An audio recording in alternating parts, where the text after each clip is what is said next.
Praise the lord. ఈరోజు మనం ఒక పరిచారకుడైన వ్యక్తి ఒక నాయకుడిగా ఎలా మారాడు, దేవుడు అతన్ని ఎలా నాయకుడిగా నియమించాడో ఈ వీడియోలో విందాం. అతని పేరు యెహోషువ. మోషే తర్వాత ఇశ్రాయేలీయులను నడిపించిన గొప్ప నాయకుడు యెహోషువ. యెహోషువ పూర్తి పేరు హోషియా.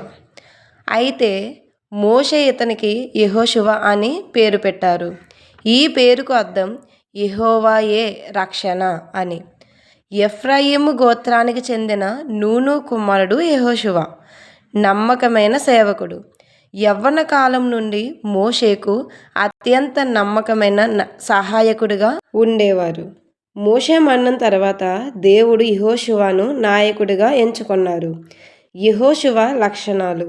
మోషే పంపిన 12 మంది వేగుల వారిలో యెహోషువ, కాలేబు మాత్రమే మనం ఆ దేశాన్ని జయించగలం అని ధైర్యంగా చెప్పారు. ధర్మశాస్త్ర గ్రంథాన్ని దివారాత్రులు ధ్యానిస్తూ దాని ప్రకారం నడిచిన వ్యక్తి యెహోషువ. యెహోషువ తన జీవితాంతం ప్రజలను దేవుని మార్గం వైపు నడిపించారు.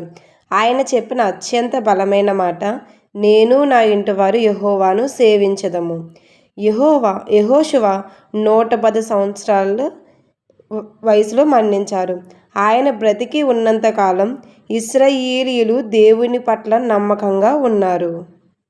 మోషే దగ్గర నమ్మకంగా ఉన్న యెహోషువ ఎన్నో అసాధ్యాలను దేవుని శక్తి ద్వారా సుసాధ్యం చేశారు.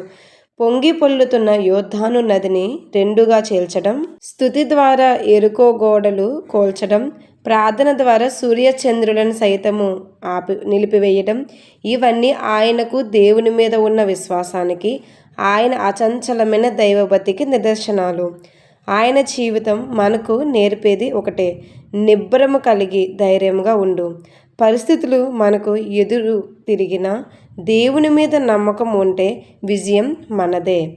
ఆయన జీవితంలో అంతగా ధైర్యం పొందడానికి కారణం, నిబ్బరము కలిగి ధైర్యంగా ఉండు అని దేవుని వాగ్దానాన్ని నమ్మి పరిస్థితులను దేవునికి అప్పగించి ఆయన మాట నమ్మి ఆయనకు తన మార్గాలను అప్పగించడం. యెహోషువ ఒక పరిచారకుడిగా కాదు, ఒక నాయకుడిగా దేవుడు చేశాడు.